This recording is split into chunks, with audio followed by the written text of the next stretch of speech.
Taksii birrii sadii dhabee manaa bahee bakka hojii deemuu dadhabe har'a miliyoonera ta'e.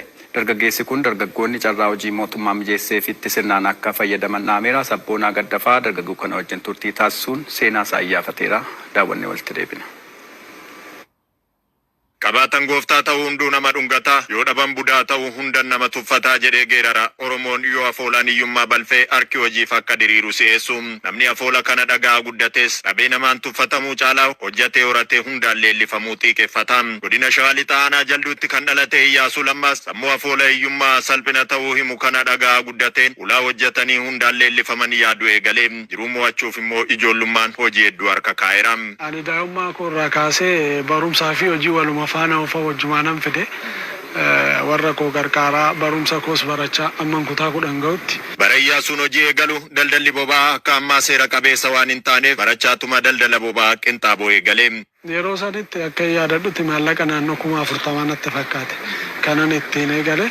Garuu achitti waanan ittiin eegale saniin bu'aa argamsiisuu hin dandeenye. Hojiin gamtaan qabne dafqa duwwaadha jechuun namoota 10 ta'anii immoo himaataan gurmaa'anii hojii hoteelaa eegalanis hundi akka Iyyaasuun barbaadutti carraaquu dhabuun ittiin tolle.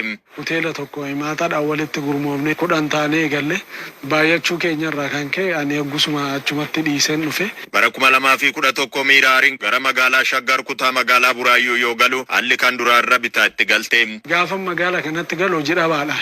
Inuma guyyaa tokko haadha manaasaa waliin birrii tokkoo fi shilingii gatii taaksii dhabe akka hojii hafee yaadatee dhabaatti dhabama ta'ii jedha Iyyaasuun. Maallaqa maatiin nuun ergine ofii keenya ammoo nu harkaa dhume birrii sadiitu nu harka jira ture.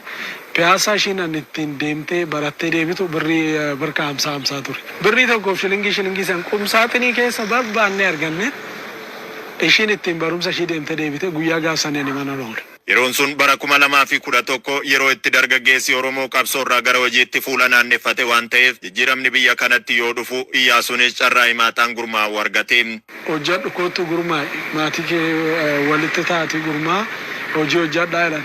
Dhuguma dubbachuuf ani magaala kana dhufe waan lafa argataniitu hojjechuu miti.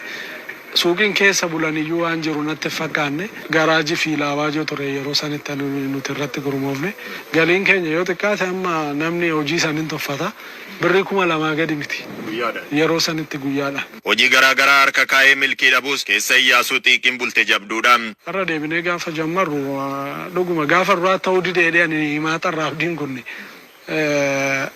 waajjira carraa hojii bakka tokkotti otoo baate bakka tokkotti yoo mokkorte. Yaa hojii dhabaa taatee hojii jammarte inuma milkoofta.